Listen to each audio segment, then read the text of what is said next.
हमारे असलाफों ने, बुजुर्गों ने यही फरमाया है, हर खानका के जो बुजुर्ग हैं उसका एहतराम करना चाहिए। और जिस मुजद्दिद आज़म को हम मानते हैं, उन्हीं के फरमान के मुताबिक मैं आज के बीच गुफ्तगू करने की सादत हासिल करूँगा। चैनल वाले अगर हैं तो बड़ी दयानतदारी, ईमानदारी से मेरी गुफ्तगू को नोट करेंगे, क्योंकि फ़िलहाल दरियापुर से तकरीर करके मैं गया, सवालातों के बहुत बौछार हम तक आए।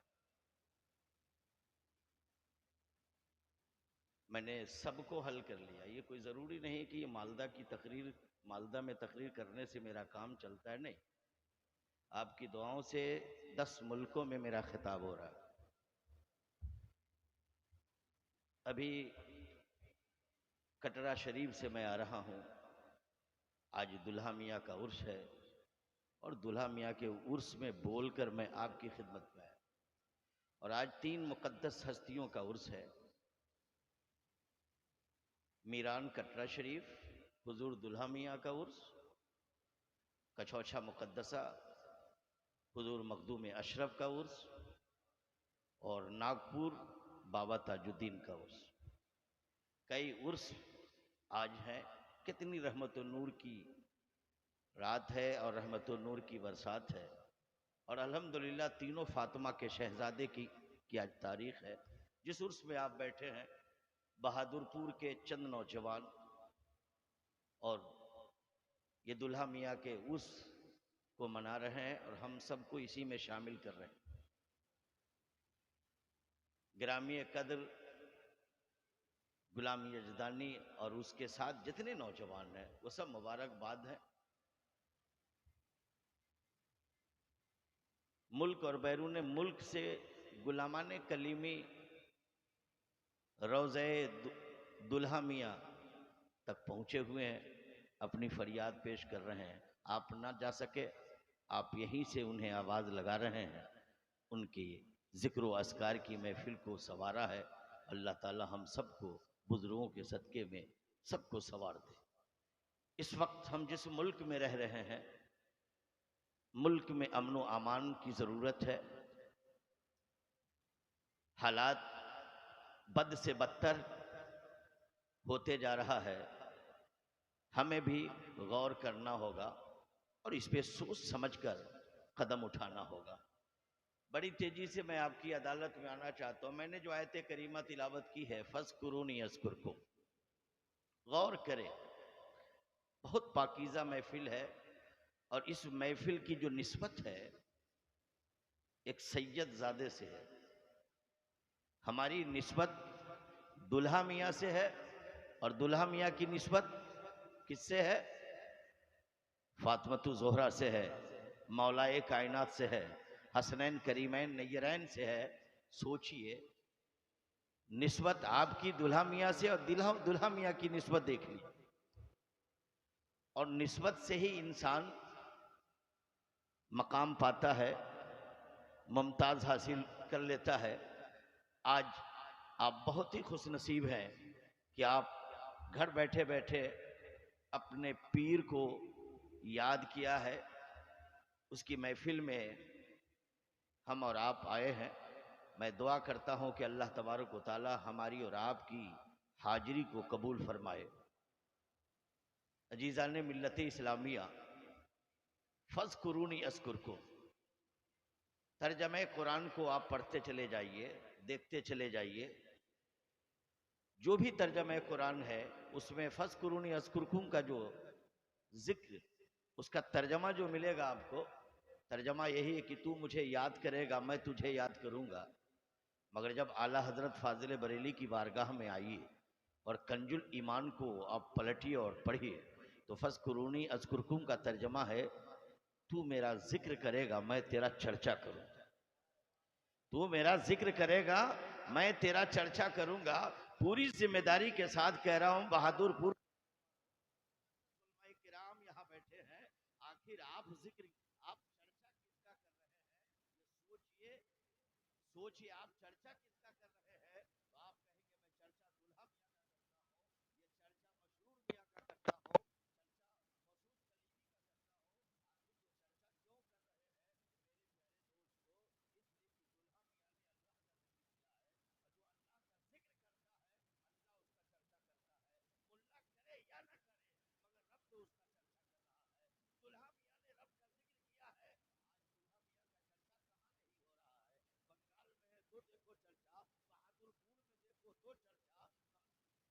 तो चर्चा, पाकिस्तान में तो देखो तो चर्चा, हिंदुस्तान के मुख्तलिफ अजला में देखो तो चर्चा, मदरसे में देखो तो चर्चा, खानकाहों में देखो तो चर्चा, जलसों में देखो तो चर्चा, मिलाद में देखो तो चर्चा। पता क्या चला, जो रब का जिक्र करता है रब उसका चर्चा करता है। जमाने को बताओ, किसी के मिटाने से किसी का चर्चा मिटेगा नहीं, बल्कि जिसका चर्चा रब करे, जाहिर सी बात है दीदार मिल्लत इस्लामिया चर्चा करने वाला रब है। जिक्र किया दुल्हा मियां ने रब का, आज पूरी दुनिया में चर्चा रब का। आज सोचो, मोहब्बत की नजरों से देखो, आप जिस पीर से मोहब्बत, जिस पीर से मुरीद हैं, दुनिया के तमाम पीरों से आला पीर अपने पीर को मानना होगा, और दूसरे तमाम पीरों का एहतराम करना होगा। यही हमारे असलाफ ने सबक बताया है और पढ़ाया है। ये नहीं किसी के दूसरे पीर पर कीचड़ उछालना, कलम उठाना, अंगुष्ठ नुमाई करना, ये नहीं जेबा देता है। इसलिए कि अगर आप किसी दूसरे के पीर पर जबान खोलेंगे तो आपके पीर पर भी कोई जबान खोलेगा। कलम किसी पे उठाएंगे तो कलम आप पर कलम उठेगा। लिहाजा मैं गुजारिश करता हूँ अजीज़ान मिल्लत इस्लामिया, मैं आपसे कहना चाहता हूँ, जिस तरह से आपको चाहिए यही था कि हमारे असलाफ ने जो तरीका बताया है, जो भी सिलसिला हमारे सामने मौजूद है, वो चाहे सिलसिला कादरिया हो, चाहे वो चिश्तिया हो, चाहे सरवर्दिया हो, चाहे नक्शबंदिया हो, चाहे कलीमिया हो, चाहे वारसिया हो, चाहे अशरफिया हो, जो भी सिलसिले हैं, चाहे नूरी हो, चाहे वो रिजवी हो, जो भी सिलसिले हैं, ये सब वाजिबुल एहतराम है। हम सबको सब सिलसिले का अदब करना है, सबसे मोहब्बत करना है, प्यार करना है, यही सुन्नियत की अलामत है। आज माशरे पे निगाह डालो अजीज़ान मिल्लत इस्लामिया, गौर तलब बात है। ऐसा नहीं कि मैं बहादुरपुर में बोल रहा हूं, ये गुफ्तगू आलम इस्लाम तक पहुंचने वाली है। गौर करें, दुल्हा मियां कौन है, सोचना होगा।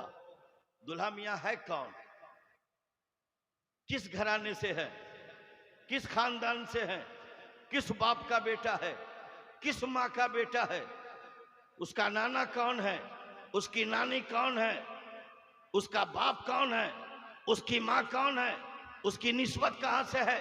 ये मिंबरे नूर पे हम जितने लोग बैठे हैं ना अजीज़ान मिल्लत इस्लामिया, हम सब के बाप का जवाब हमारे पास है, हम सब के बाप का जवाब है, हम सब की माँ का जवाब है, हम सब के नाना का जवाब है, हम सब की नानी का जवाब है।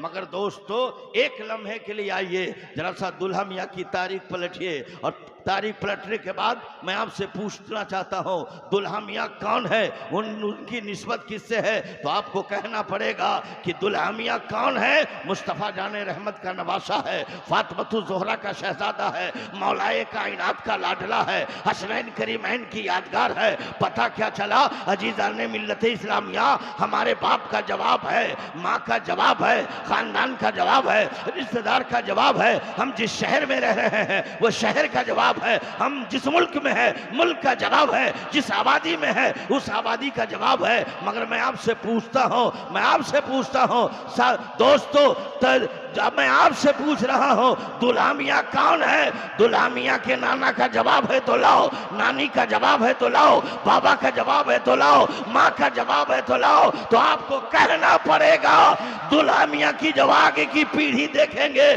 तो उनके नाना मुस्तफ़ा है तो लाओ, मुस्तफ़ा जैसा कोई है तो लाओ, खदीजतुल कुबरा जैसी है तो लाओ, अली जैसा कोई बाप है तो लाओ, फातिमा जैसी माँ है तो लाओ, सैयद जैसा घराना है तो लाओ। आज गौर करें, हैदराबाद से चला हुआ खानदान सैयदों का उत्तर प्रदेश में कदम रखा, कटरा शरीफ को अपना कयाम गाह बनाया। दोस्तों, दुल्हा मियाँ बचपन ही में उनके वालिद का इंतकाल हो गया, बचपन ही में दुल्हा मियाँ के माँ का साया सर से उठ गया। मैं सोचो तो मुसलमानों, वो दुल्हा मियाँ कौन है जिनका नाम, जिन्हें महबूबुल औलिया हजरत मोहम्मद हुसैन कलीमी कहते हैं, अल मारूफ दुल्हा मियाँ कहते हैं, बचपन में बाप का साया उठ गया, बचपन में माँ का साया उठ गया। मैं पूछना चाहता हूँ, यतीम बच्चा है, सहारा कौन होगा? बाप नहीं है, तालीम कौन देगा? माँ नहीं है, तरबियत कौन देगी? बाप नहीं है। आखिर इस्लाम का रश डालेगा कौन? नबी की सुन्नतों पर अमल पैरा कराएगा कौन? दीनी तालीम से आरास्ता और पैरास्ता कराएगा कौन? तो मुसलमानों गौर करो, सोचो। आप भी सोचेंगे एक लम्हे के लिए, जिसके पास बाप न हो, मां न हो, यतीम बच्चा है, उसकी परवरिश कैसे होगी? उसकी पढ़ाई कैसे होगी? तालीमात हासिल कैसे करेंगे? मुसलमानों कह लेने दिया जाए, उसी शहर में एक बुजुर्ग है, जिस बुजुर्ग का नाम हजरत कासिम कलीमी है। अल्लाहु अकबर, बशारत होती है, मुस्तफ़ा जाने रहमत मोहम्मद कासिम कलीमी को बशारत देते हैं, ए मोहम्मद कासिम कलीमी, तेरे शहर में एक मेरी औलाद है, मेरा नवासा है, जिसका बाप का साया उठ चुका है, माँ का साया उठ चुका है। जरूरत है दीन की तालीम देना, जरूरत है आगे बढ़ाना। मैं उसको अपना नुमाइंदा बना रहा हूं, लिहाजा तू जा, जिसका नाम मोहम्मद हुसैन है, ऐ मोहम्मद कासिम कलीमी, जा और जानने के बाद उसे मेरा पैगाम सुना। मैं उसे अपना नुमाइंदा बनाया हो, लिहाजा तुम उसके काम आ जा। अजीजा ने मिल्लत इस्लामिया, गौर करो, एक अल्लाह के महबूब बंदों की निगरानी में दुल्हा मियाँ की तालीम होती है, आगाज होता है। जमाने को बताओ, बशारत आपके लिए नहीं, बल्कि मुस्तफा जाने रहमत बशारत दे रहे हैं, दुल्हा मियाँ के लिए नुमाइंदा बना रहे हैं दुल्हा मियाँ को। ऐ कासिम कलीमी, जाओ, वो मेरा मोहम्मद हुसैन कलीमी है, वो मेरा नुमाइंदा है, उसे बशारत दो, दीनी तालीम से लैस करेगा, मशलक का काम होगा, इस्लाम का काम। दोस्तों, मैं आपसे पूछना चाहता हूं, और आज मुसलमानों में आपसे कहना चाहता हूं, गौर करें, मसूद कलीमी है कौन? फातिमा के लाल का नाम है। और आओ, इनकी निस्बत अली से है, इनकी निस्बत फातिमा से है। अली का जवाब है तो लाओ, फातिमा का जवाब है तो लाओ, हसन का जवाब है तो लाओ, हुसैन का जवाब है तो लाओ, अली अकबर का जवाब है तो लाओ, असगर का जवाब है तो लाओ, ओनो मोहम्मद का जवाब है तो लाओ, अब्बास लंबरदार का जवाब है तो लाओ, मोहम्मद कासिम का जवाब है तो लाओ, जैनुल आबिदीन का जवाब है तो लाओ, जैनब का जवाब है तो लाओ, शहरवानों का जवाब है तो लाओ, सोगरा का जवाब है तो लाओ, रुकिया का जवाब है तो लाओ, कुलसुम का जवाब है तो लाओ। मैं कहना चाहता हूं, जिसका खानदान लाजवाब हो, जिसका नाना लाजवाब हो, जिसकी नानी लाजवाब हो, जिसका बाबा लाजवाब हो, जिसकी माँ लाजवाब हो, जिसका खानदान लाजवाब हो, उस खानदान के बारे में मैं नहीं कहता। बरेली के ताजदार आला हजरत फाजिल बरेली फरमाते हैं, तेरी नस्ल पाक में है बच्चा बच्चा नूर का, तू एने नूर है, तेरा सब घराना नूर का।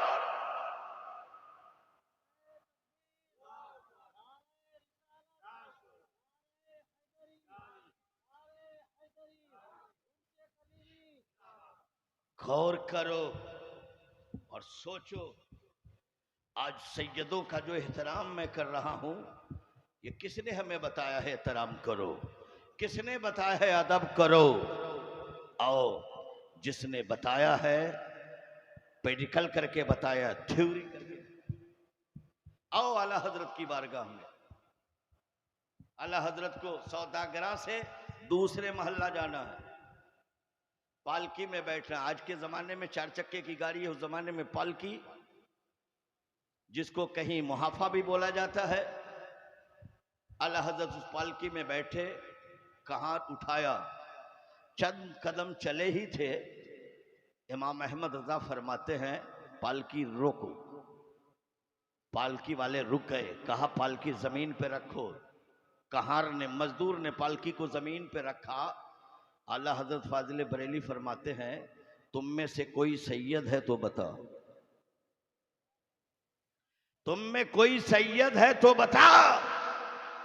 आज जो इनकार करते हो कि फला सैयद नहीं है, क्या तुम्हारे पास अल्ट्रासाउंड है? कोई मशीन है तो बता, कोई पावर है तो बता, कोई इख्तियार है तो बता। बरेली का ताजदार ने पालकी रोका, जमीन पे रखकर कहा, तुम में से कौन सैयद है बताओ। मजदूरों ने कहा, हुजूर मजदूर से जात नहीं पूछी जाती है, बिरादरी नहीं पूछा जाता है, खानदान नहीं पूछा जाता है, नस्ल नहीं पूछा जाता है। मजदूर का काम है मजदूरी करना, आपका काम है मजदूर को मजदूरी देना। बिरादरी क्यों पूछ रहे हैं, जात क्यों पूछ रहे हैं, खानदान क्यों पूछ रहे हैं? ये कौन पूछ रहा है? कौन पूछ रहा है? ताजदारे अहले सुन्नत पूछ रहा है। कौन पूछ रहा है? मुजद्दिद आजम पूछ रहा है। ये कौन पूछ रहा है? आला हजरत पूछ रहे हैं। ये कौन पूछ रहा है? इल्म का समंदर पूछ रहा है। ये कौन पूछ रहा है? हिंदुस्तान का पहला साइंटिस्ट पूछ रहा है। तुम में सैयद की खुशबू आ रही है, कौन हो सैयद?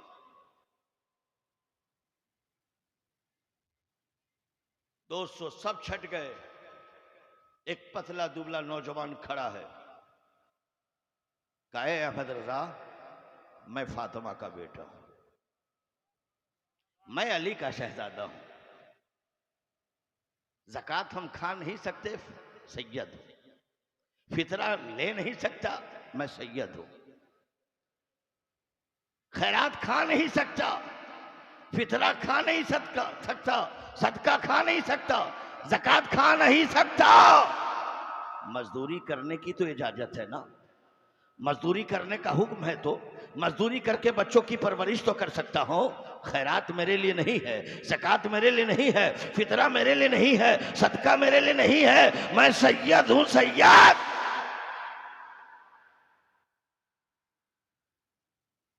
इमाम अहमद रजा फरमाते हैं, आप पालकी पर बैठ जाइए, जितना दूर मैं चला हूं आपके कांधे पे, उतना दूर आप मेरे कांधे पे सफर कीजिए। ये आज का कठमुल्ला नहीं था जो इल्म का समंदर, तकरीबन 1000 किताबों का मुसन्निफ, चले तो इसके रसूल में, बोले इसके रसूल में, खाए इसके रसूल में, बैठे इसके रसूल में, बोले इसके रसूल में, कलम चलाए इसके रसूल में, फिक्र इसके रसूल में, जहन इसके रसूल में, ज़बान इसके रसूल में, आंखें खुले इसके रसूल में, वो बोल रहा है। किसी खानका का पीर बन के नहीं आया था, मजदूर बन के खड़ा है। आला हजरत ने अपना इमामा उतारा और सैयद के कदम, इमामा रखा, इमामा पढ़ो किताब, इमामा कदमों पे रखा, कहा माफ कर दीजिए, माफ कर दीजिए। सैयद ने माफ किया, कहा पालकी पे बैठ जाइए, आपने मेरा बोझ उठाया है, कल क़यामत के दिन मुस्तफ़ा जाने रहमत के कदमों में अहमद रजा होगा, तो मुस्तफ़ा कहेंगे, अहमद रजा तू तो रातों दिन इसके रसूल की भट्टियों में रहता था, तू कहता था मुस्तफ़ा जाने रहमत पे लाखों सलाम, शम्मे बज़्म हिदायत पे लाखों सलाम, जिस सुहानी घड़ी चमका वो तैबा का चाँद, उस दिल अफरोज जसात पे लाखों सलाम। मुस्तफ़ा फरमाएंगे, अहमद रजा तू मेरी औलाद के कांधे पर सफर किया था, है लिहाजा शहजादे बैठिए पालकी पर। शहजादा पालकी पे बैठा, इमाम अहमद रजा कांधा लगाते हैं, जितना दूर चले थे उतना दूर औलादे रसूल को अपने कांधे पे बैठाल कर सफर करके जमाने को बताया, अगर तेरे बीच को सैयद आ जाए तो उसका एहतराम करो, अदब करो। मैं कहना चाहता हूं, अगर तू इमाम अहमद रजा का गुलाम है, सैयद जहां देखो करो एहतराम, सैयद को जहां देखो करो अदब।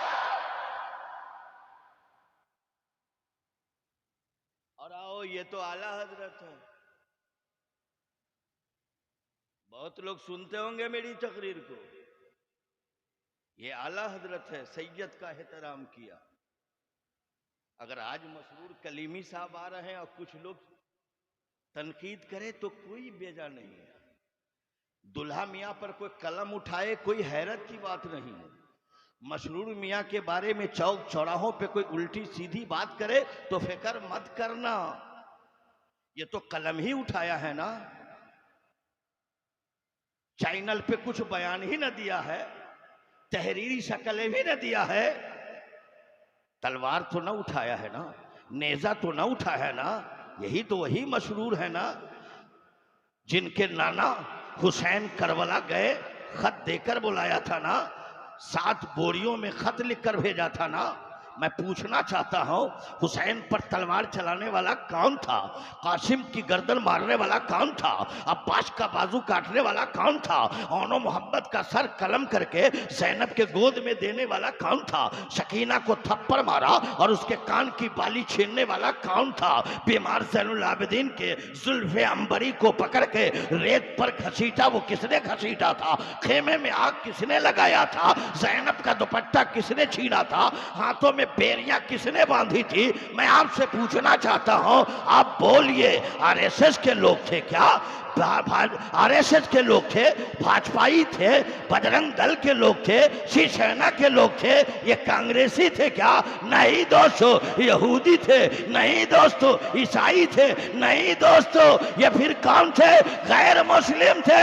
नहीं, ये कलमा पढ़ने वाला तलवार चलाया था, नमाज पढ़ने वाला तलवार चलाया था। पूछो उनसे, मुसलमानों गौर करो, ये तो अल्लाह का शुक्र है अभी चौक चौराहे पे हुसैन की औलाद को, हुसैन की औलाद पे ये जबान ही सिर्फ खोला है ना, कलम ही उठा रहा है ना, अपनी आखिरत को बर्बाद कर रहा है। मगर मैं पूछना चाहता हूं, इनके घराने की तारीख पढ़ो, इनके घराने की दास्तान पढ़ो, 1 2 नहीं 72 लाशें करबला में ये गिराने वाले कौन थे? ये सब कलमा पढ़ने वाले, ये सब कलमा पढ़ने वाले थे। मैं आपसे पूछ रहा हूं, हर जमाने में लोग हैं, हर जमाने में लोग हैं। और ऐसे बाप का बेटा था, ये अल्लामा बैठे, इनसे पूछिए, हजरत साद बिन वक्कास, जिसके बेटे का नाम इब्ने साद है, वो साद बिन वक्कास जंगे बद्र में नबी के दाएं जा रहे हैं, नबी के बाएं आ रहे हैं, नबी के आगे जा रहे हैं, नबी के पीछे जा रहे हैं। सहाबा पूछते हैं, साद बिन वक्कास, नबी के दाएं क्यों आ रहे हो, बाएं क्यों हो रहे हो, आगे क्यों जा रहे हो, पीछे क्यों जा रहे हो? तो साद बिन वक्कास कहते हैं, सहाबा तुझे मालूम नहीं है, मुस्तफ़ा के दाएं इसलिए आता हूँ कहीं तीर दाएं ना आ जाए, बाएं इसलिए आता हूँ कि कहीं बाएं से तीर ना जाए, आगे इसलिए आता हूँ आगे से तीर ना जाए, पीछे इसलिए जाता हूं पीछे से तीर ना जाए। अगर आगे से तीर आए तो मैं आगे आ जाऊं, तीर मुझे लग जाए, मुस्तफा बच जाए। बाएं आता हूं ताकि तीर मुझे लग जाए, मुस्तफा को ना लगे। दाएं आता हूं तीर मुझे लग जाए, मुस्तफा बच जाए। पीछे इसलिए आता हूं तीर मुझे लगे, मेरे आका बचे। ये कौन है? हजरत साद बिन वक्कास हैं। कितना मुबारक है वो, मेरे आका तीर दे रहे हैं। कहा साद बिन वक्कास तीर चलाओ, तीर दे रहे हैं, कहा तीर चलाओ। तीर देने वाले, मुस्तफा चलाने वाले साद बिन वक्कास। नबी फरमाते साद बिन वक्कास सान, उमर के माँ बाप मुझ पे कुर्बान है, अबू बकर के माँ बाप मुझ पे कुर्बान, बिलाल के माँ बाप मुझ पे कुर्बान, तलहा के माँ बाप मुझ पे कुर्बान, पूरी दुनिया के मुसलमानों के माँ बाप मुझ पे कुर्बान। ऐ साद बिन वक्कास, मेरे माँ बाप तुझ पे कुर्बान, तीर चला। उसी साद बिन वक्कास का बेटा एक मामूली एक स्टेट है रहे, उसी स्टेट की गवर्नरी के लिए यजीद के साथ हो गया।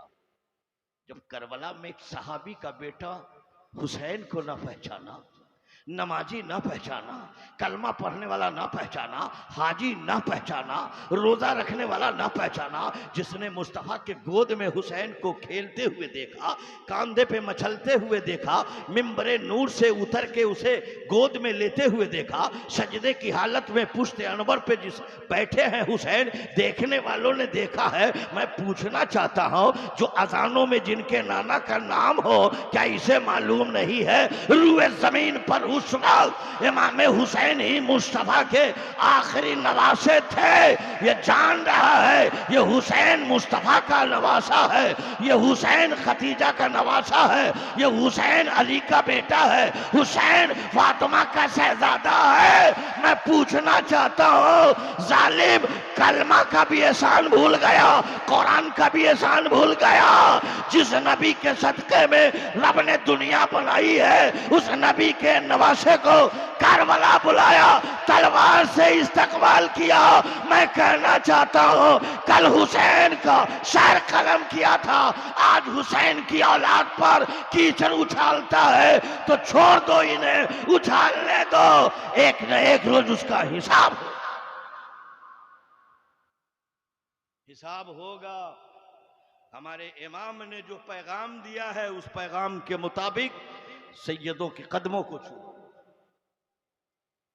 मेरे इमाम फतावे रिजविया में लिखते हैं, किसी भी बिरादरी का हो, किसी भी जात का हो, किसी भी खानदान का हो, तेरे बीच आए, अगर वो कहता है सैयद है, सैयद नहीं है, कहता है सैयद है, तो उसका अदब वाजिब है। गौर करो, पूछो तो चौक चौराहों पे ये भूखते हैं, फतावे रिजविया तो पढ़ लेना चाहिए था। मुसलमानों सोचो तो जरा, गौर करो। ये आला हजरत फाजिल बरेली ने थ्योरी और प्रैक्टिकल करके दिखाया। आओ आला हजरत के छोटे बेटे के पास आओ। वो छोटे बेटे का नाम क्या है? मुस्तफा रजा खान, लक़ब मुफ्ती आजम हिंद, जिसके फतवे को आफ्ताब सलाम करता हो, जिसके तकवे को महताब सलाम करता हो, वो मुफ्ती आजम हिंद। मैंने 3 महीना उनकी खिदमत की है, 3 महीना खिदमत की है। वो मुफ्ती आजम हिंद बरेली शरीफ में अपनी खानका में मौजूद है। पाकिस्तान का एक मुरीद बरेली शरीफ आया और उस मुरीद के साथ उसका दोस्त भी आया। मुरीद ने दस्तबोसी की, कदम बोसी करने के बाद हाथ बांधे खड़ा हो गया, कहा हुजूर ये मेरा दोस्त है, मेरा साथी है, पाकिस्तान से मेरे साथ एक मसला पूछने के लिए आया। गौर कीजिएगा इस जुमले को, महसूस हो रहा है दोस्तों, दुल्हा मियां को हल्के में मत लेना, हल्के में मत लेना, गुस्ताखी मत करना, बेअदबी मत करना। छत से गिरने वाला आदमी को संवारा जा सकता है, पेड़ पौधे से गिरने वाले को उठाया जा सकता है, किसी सैयद की नजरों से गिरने वाला को कोई उठा नहीं सकता। छत से गिरने वाले को उठाया जा सकता है, वली कामिल की नजरों से गिरने वाले को उठाया नहीं जा सकता। और मैं नहीं, सरकार गौसे पाक खिताब फरमा रहे हैं। एक शख्स दौड़ता हुआ आया, कहा हुजूर आपका शहजादा गिर गया है। गौसे पाक फरमाते, बोल जल्दी किस चीज से गिरा है? कहा छत से गिरा है। कहा अल्लाह का शुक्र है, किसी की नजरों से गिर गया होता तो फिर उसे कौन उठाता। मुसलमानों याद रखो, अकीदा बचाओ, ईमान बचाओ, पैगाम आला हज़रत जो दिया है उसे संभालो, अमल। पाकिस्तानी मुरीद ने कहा हुजूर ये मेरा दोस्त है, आपसे एक सवाल पूछने के लिए पाकिस्तान से इंडिया आया। मुफ्ती आजम हिंद अलैहिर्रहमा और रिजवान को कहना चाहिए था कि क्या पाकिस्तान में मौलाना नहीं है, पाकिस्तान में मुफ्ती नहीं है, पाकिस्तान में मुहद्दिस नहीं है, पाकिस्तान में खानका नहीं है, पाकिस्तान में पीर नहीं है, पाकिस्तान में मुफक्किर नहीं है। तो फिर पूछा क्यों नहीं? इसलिए नहीं पूछा कि अगर पाकिस्तान के किसी आलिम से पूछता तो महदूद दायरे में मेरी गुफ्तगू सिमट के रह जाती, और आला हजरत के बेटे से पूछूंगा वो जवाब देगा तो ये फैलेगा, शहर से फैलेगा, स्टेट में फैलेगा, मुल्क में फैलेगा, एशिया में फैलेगा, यूरोप में फैलेगा, पूरी दुनिया में ये बात फैल जाएगी, तारीख के पापों में सुनहरे हरफों से लिखा जाए। इसलिए बरेली आया। सरकार मुफ्ती आजम हिंद फरमाते हैं, क्या सवाल है तेरा? का हुजूर मेरा सवाल है कि मैं जिस नबी का कलमा पढ़ता हूं उस नबी के पास कितनी बेटियां हैं और उसका नाम क्या है? कोई भारी मसला है? कोई भारी सवाल है? हमारे तो मकतब का बच्चा बता देगा। मगर पूछा हेडक्वार्टर में आकर, चीफ जस्टिस की बारगाह में आकर पूछा, मुफ्ती आजम हिंद से पूछा। सरकार मुफ्ती आजम हिंद फरमाते हैं, पाकिस्तानी मुसलमानों चंद मिनट रुको, मैं अंदर से आता हूं, कमरे से आता हूं। जब कमरे में दाखिल हुए तो पाकिस्तानी मुरीद से कहा, आप तो करे बहुत बड़े मुफ्ती हैं, हिंदुस्तान के सबसे बड़े मुफ्ती चीफ जस्टिस हैं, एक सवाल पूछा हूं तो गए कमरे में किताब देख कर आएंगे तो मुझे बताएंगे। चंद मिनट के बाद मुफ्ती आजम हिंद आए तो चेहरे से पानी टपक रहा था, हाथ से पानी टपक रहा था, पैर से पानी टपक रहा था। सरकार मुफ्ती आजम हिंद आए, पाकिस्तानी मुसलमान से कहा, पाकिस्तानी मुसलमान, सवाल का जवाब देने में ताखीर हो गई है, और ताखीर की वजह यह है मैं लाइब्रेरी में नहीं गया था, किताब पलटा नहीं था, सफा नंबर देखा नहीं था। कमरे में जाने की वजह यह थी, जब तुम मुझसे पूछा था कि मेरे आका की शहजादी का नाम क्या है, तो उस वक्त मुस्तफा रजा खान के पास वजू नहीं था। मैं कमरे में गया हूं, वजू करके आया हूं, बता रहा हूं मुस्तफा की शहजादी का नाम ज़ैनब है, कुलसुम है, रुकिया है, फातिमा है। ऐ बहादुरपुर के गैर मुसलमानों, आला हज़रत का शहजादा जमाने को सबक दे दिया, अहले बैत का नाम लो तो वजू करके नाम लो।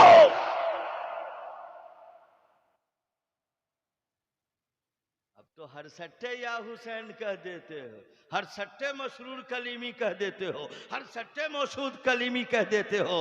ये अहले बैत के कड़ी। जब छोटे बेटे को सुन लिया तो बड़े बेटे को लगे हाथ सुना देता हूं, दरूद पाक पढ़ ली, सल्ली अला सय्यदना मौलाना मुहम्मदिन व बारिक वसल्लिम सलातो व सलाम अलैका। शॉर्टकट। बड़े शहजादे का लक़ब क्या? हुज्जतुल इस्लाम। नाम हामिद रजा खान। बैठे हैं कुर्सी पे, और दूसरी जानिब बाहर शरीयत के मुसन्निफ, जिनका लक़ब सदरुल शरिया है, आला हजरत के जनाजे की नमाज पढ़ाई। नाम मौलाना अमजद अली है, घर घोसी है, पहले जिला आजमगढ़ था, अब जिला मौनात भंजन। एक तरफ सदरुल शरिया बैठे हैं, दूसरी तरफ हुज्जतुल इस्लाम बैठे हैं, एक तरफ मौलाना अमजद अली बैठे हैं, एक तरफ हुज्जतुल मौलाना हामिद रजा खान बैठे हैं, आला हजरत का बड़ा शहजादा सदरुल शरिया बैठे हैं। इसी दरमियान एक सैयद आ गया, खानदाने मुस्तफ़ा का एक लाल आ गया, चमने फातिमा का एक फूल आ गया। आया है, पैंट पहने हुआ है, शॉर्ट पहने हुआ है, चेहरे पे दाढ़ी नहीं है, सर पे टोपी नहीं है, इमामा नहीं है, कुर्ते पैजामे में नहीं है, इस्लामी लिबास में नहीं है, सुन्नत के तरीके पे नहीं है। दोस्तों, पूरा गाल जो था दमदम एयरपोर्ट की तरह था या कश्मीर के सेब की तरह था। चेहरे पे दाढ़ी नहीं है, चेहरे पे नबी की फुलवारी नहीं है, पैंट शॉर्ट पे आया है, टाई पहन कर आया है, न कुर्ता पैजामा है, न जुब्बा इमामा है, न पगड़ी है। जैसे सैयद आए, अल्लाहू अकबर, हुज्जतुल इस्लाम खड़े हो गए, ताज़ीम के लिए खड़े हो गए, कुर्सी छोड़ दिया, आदम से खड़े हो गए। सदरुल शरिया कहते हैं मौलाना, एक फाशिक आया है जिसके पास दाढ़ी नहीं है, और जो फाशिक होगा आलिम उसकी ताज़ीम के लिए कैसे खड़ा होगा, एक आलिम उसका अदब कैसे करेगा। तो आला हजरत का बड़ा बेटा हुज्जतुल इस्लाम कहते हैं मौलाना अमजद अली, ये आने वाला फातिमा का लाल आया, अली का शहजादा आया। अरे चेहरा फाशिक है, मगर उसके रगों में जो खून है वो खून फाशिक नहीं है, उसके रगों में दूध है, वो दूध फाशिक नहीं है। हुज्जतुल इस्लाम ने जमाने को बताया, आने वाला सैयद का चेहरा फाशिक जरूर है, मगर उसके रगों में जो खून दौड़ रहा है वो अली का खून है, उसके रगों में जो दूध दौड़ रहा है वो दूध फातिमा तो दूठो किताब पढ़ के बड़का बन गया। और यही नहीं, जब बात आ गई है तो मैं बड़ी तेजी से आपकी अदालत में आना चाहता हूं। आइए बगदाद, जुनैद बगदादी का नाम आपने सुना है जी? मैं बहुत जल्दी तकरीर खत्म करूंगा क्योंकि ट्रेन हमें पकड़नी भी है। मेरे सरकार का हुक्म है, ये फकीर आ गया आपकी खिदमत में, और मैं बहुत खुश नसीब हूं। गुफ्तगू सरकार के रोजे पे भी किया हूं और गुफ्तगू सरकार के गुलामों के बीच भी करूं। क्या बात है ये, जिसमें लिबासों में, आंखों में, कानों में, चेहरों में, ये जो रहमतुन नूर की बरसात से नहा के आपके पास आया हूं दोस्तों, गौर तलब बात है। और ये दुल्हा मियाँ की करामत है, वरना मैं आप तक नहीं पहुंच पाता। जब शाहजहांपुर स्टेशन पे आया, पूछताछ में पूछा तो कहा ट्रेन 5 घंटा लेट है। टाइम मिलाया तो मैं सोचा प्रोग्राम नहीं कर पाऊंगा। प्लेटफार्म 1 पर मैंने कहा दुल्हा मियाँ, आपके कदमों की जियारत तो कर ली है, आपके गुलाम अपना घर छोड़कर आप तक पहुंचे हैं, वो मेरी तकरीर तो सुन लिया है।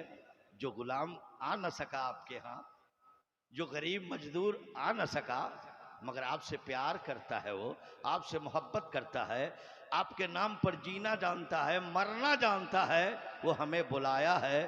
अगर नहीं पहुंच पाऊंगा तो बहुत दुख होगा, बहुत तकलीफ होगी। मैं जा रहा हूं, आप करम फरमाइए। दोस्तों ट्रेन 5 घंटा लेट आई है, पूरी जिम्मेदारी के साथ मिंबर नूर पर अजहरुल कादरी आपको गवाह बना के कह रहा है, ट्रेन पे बैठा हो, सो गया हो। जब बरौनी ट्रेन पहुंची है, मैं पूछा हूं कहाँ ट्रेन पहुंची है, कहा बरौनी। मैंने कहा मेकअप की है, कहा हाँ, 1 घंटा सिर्फ पीछे चल रही है, 4 घंटा ट्रेन मेकअप किया है। मैं टारगेट में था 4:30 बजे ट्रेन पकड़ने की, मगर 2 बजे कटिहार पहुंच गया हूं। ऐलान हुआ कि 2:50 पे मालदा के लिए ट्रेन लगी हुई है। दोस्तों मैं फौरन उस ट्रेन में बैठा, आपकी खिदमत में आ गया।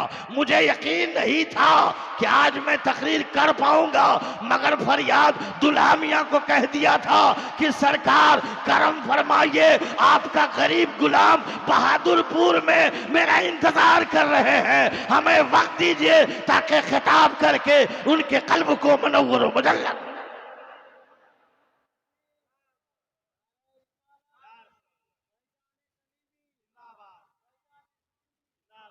आइए बगदाद शरीफ, बादशाह वक्त के पास एक खलीफा है इराक में, जिसका नाम जुनैद है। जुनैद, आज तक जुनैद की कुश्ती किसी ने नहीं देखा, दाव को किसी ने नहीं देखा, वार को किसी ने नहीं देखा, किसी पहलवान को पछाड़ते हुए नहीं देखा, किसी खलीफा को जमीन पे गिराते हुए नहीं देखा, मगर एक पतला दुबला नूरानी चेहरा वाला, बाल बिखरा हुआ, बोशीदा कपड़े में लिपटा हुआ बादशाह की अदालत में पहुंचा। और पहुंचने के बाद कहा, बादशाह आपका खलीफा जिसका नाम जुनेद है, मैं आया हूं उससे कुश्ती लड़ने के लिए। मुसलमानों गौर करो, ये पतला दुबला बादशाह देखा, कहा तुम उसके मुकाबले में कैसे लड़ोगे? वो चुटकी पे मसल सकता है, वो हाथ से तुझे पछाड़ सकता है। बड़े बड़े पहलवान उसे देखते हैं तो रास्ता नापने लगता है। पतला दुबला हो, पोशीदा कपड़े में लिपटे हो, बाल बिखरा हुआ है, तुम उससे पहलवानी करोगे? कहा बादशाह सलामत, मैं चैलेंज करता हूं जुनेद की कुर्सी, जुनेद को कुश्ती के लिए मैं दावत देता हूं। दोस्तों सिग्नेचर किया है, तारीख का ऐलान हो गया है। पूरे इराक में शोर मच गया कि जुनेद के मध्य